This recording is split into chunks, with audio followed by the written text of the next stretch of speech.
Hello students, एक बार फिर से स्वागत है मेरे यूट्यूब चैनल में। और आज जो बच्चों मैं टॉपिक लेके आया हूँ वो है फ्रिंज विड्थ। और फ्रिंज विड्थ जो हमने यूनिट स्टार्ट किया था वेव ऑप्टिक्स, उसका एक पार्ट है। और लास्ट वीडियो में हमने पढ़ा था interference pattern in beige shape thin film, जो हमने डिस्कस किया था। और हमने यहाँ पे इंटरफेरेंस के कंस्ट्रक्टिव इंटरफेरेंस और डिस्ट्रक्टिव इंटरफेरेंस, मतलब कि ब्राइट और डार्क फ्रिंज की कंडीशन हमने रिफ्लेक्टेड केस में कैलकुलेट की थी बच्चों।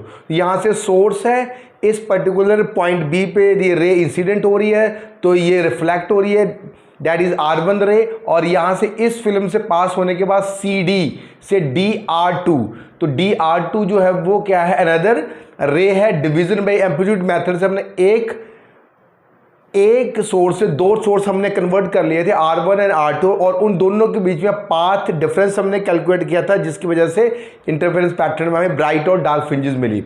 अब इसी से हम आगे नेक्स्ट, और थिन फिल्म हमें पता ही 1 माइक्रोमीटर, तो यहां से हमने, और अल्फा जो है, सॉरी म्यू क्या है, refractive index of the thin film. Fringe width बच्चों, fringe width is xn plus 1 minus xn। यहां से हम कैलकुलेट कर लें दो सक्सेसिव ब्राइट या दो सक्सेसिव डार्क फ्रिंज के बीच की विड्थ है, that is the basically fringe width. तो हमारे पास in the case of dark fringe की कंडीशन क्या है, in case of wedge shape thin film 2 mu T cos r plus alpha is equal to 2n lambda by 2, तो इसे हम n lambda भी लिख सकते हैं। और ब्राइट की क्या है बच्चों, ब्राइट की है 2 mu T cos r plus alpha n 2n minus 1 odd multiple of lambda by. तो हम यहां पे कंसीडर करते हैं दो डार्क फ्रिंज जो कि T1 और xn और xn प्लस 1 है, two consecutive dark fringe.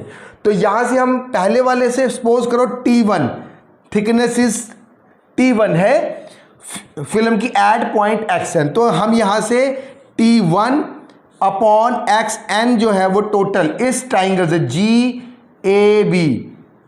GAB triangle से, जी जो फर्स्ट वाली ट्राइंगल है GAB, इस ट्राइंगल से हम कैलकुलेट कर लेंगे tan अल्फा। तो T1 is equal to xn tan अल्फा। तो यहां से हमारे पास T1 की वैल्यू को पुट करो इक्वेशन 1 के अंदर, ठीक है। तो कितना हो गया, 2 म्यू xn tan अल्फा is equal to n lambda.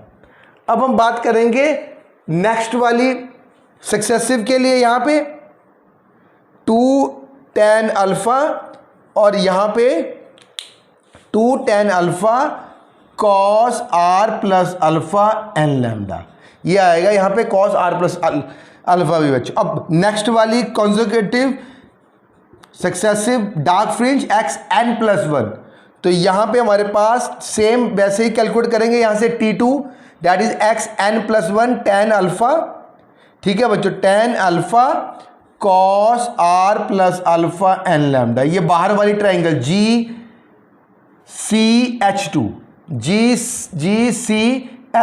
Triangle से हमें हमारे पास ये आ जाएगा, ये xn plus 1 tan alpha. Understand now.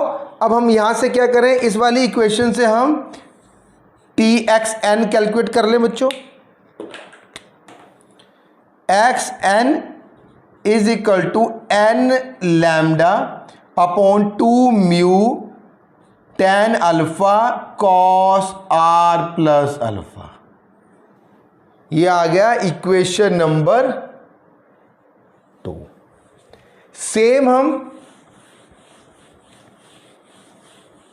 ये हमने xn कैलकुलेट कर लिया।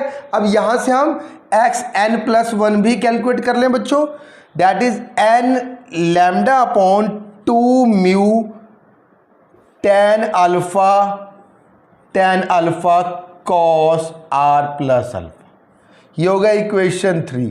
और हमारे पास फ्रिंज विड्थ कितनी है, xn प्लस माइनस xn, जो कि हमारे पास इक्वेशन स्टार है। तो यहां पे हम put value of put 1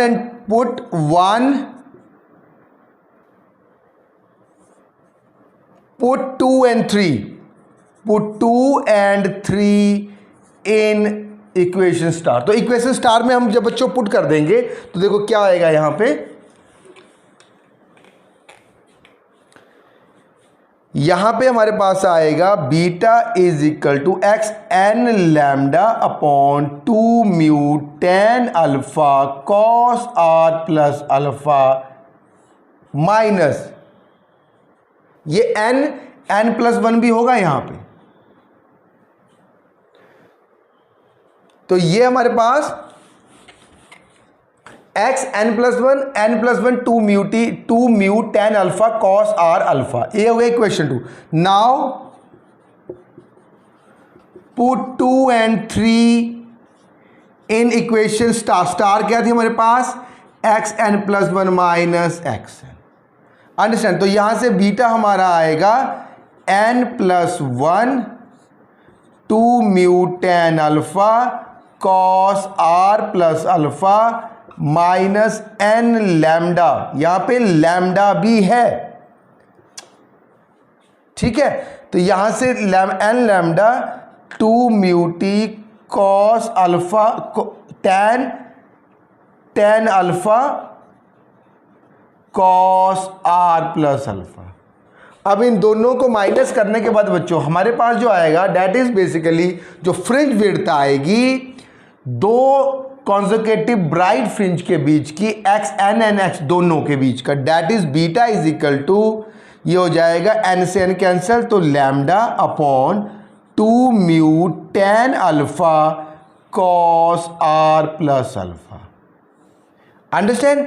alpha is the wedge angle, तो beta is equal to lambda 2 mu, यदि अल्फा बहुत ही स्मॉल है अप्रोचिंग टू 0, बेज एंगल बहुत स्मॉल है तो tan अल्फा को हम ले सकते हैं अल्फा। और एट नॉर्मल इंसिडेंट में r इज इक्वल टू 0, तो नॉर्मल इंसिडेंट में r 0, तो यहां पे 2 म्यू अल्फा और ये अल्फा बहुत ही स्मॉल है r 0 है तो cos दैट इज द 1, तो ये 1 हो जाएगा। तो टोटल ये हमारे पास क्या है फ्रिंज विड्थ, तो फ्रिंज विड्थ क्या हो गई लैम्डा 2 म्यू अल्फा। तो ये बहुत इंपॉर्टेंट है, इसके ऊपर एक न्यूमेरिकल हम कर लें अभी।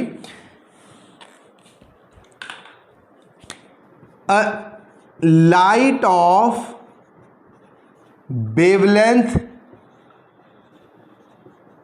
Lambda incident on lambda 6000 angstrom incident on wedge shape thin film of refractive index is 1.4 and forming fringes at 2 mm apart। मतलब यहां पे हमारे पास फ्रिंज विड्थ गिवन है, कैलकुलेट द बेज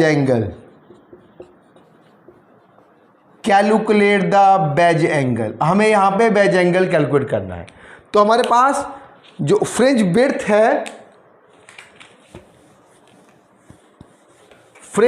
है दैट इज गिवन, वो कितनी है फ्रिंज विड्थ है हमारे पास 2 mm मीन्स 0.20 सेंटीमीटर। लैम्डा कितना है 6000 इंटू 10 की -8 सेंटीमीटर ऑंगस्ट्रॉन्ग में। उसके बाद हमारे पास जो बीटा हमारे पास 0.2 सेंटीमीटर आ गया है। अब हमें अल्फा, तो बीटा कितना है लैम्डा अपॉन 2 म्यू अल्फा। तो यहां से हमें अल्फा कैलकुलेट करने के लिए लैम्डा अपॉन 2 म्यू बीटा यहां पे कैलकुलेट कर लेंगे। तो 2 म्यू बीटा हम यहां पे कैलकुलेट करें बच्चों तो कितना आएगा जरा ध्यान से देखिए, alpha is equal to lambda 6000 into 10 की -8 सेंटीमीटर और 2 म्यू कितना है रिफ्रैक्टिव इंडेक्स 1.4 और बीटा कितना है हमारे पास 0.20 सेंटीमीटर। ठीक है, तो इसको जब हम पुट करेंगे तो 10.70 इंटू 10 की -5 रेडियन आएगा। इसको हम डिग्री में कन्वर्ट करने के लिए 10 की -5 इसको 180 अपॉन पाई से कैलकुलेट कर लेंगे, तो दैट इज 0.002 डिग्री जो हमारा बेज एंगल होगा alpha. Thank you very much.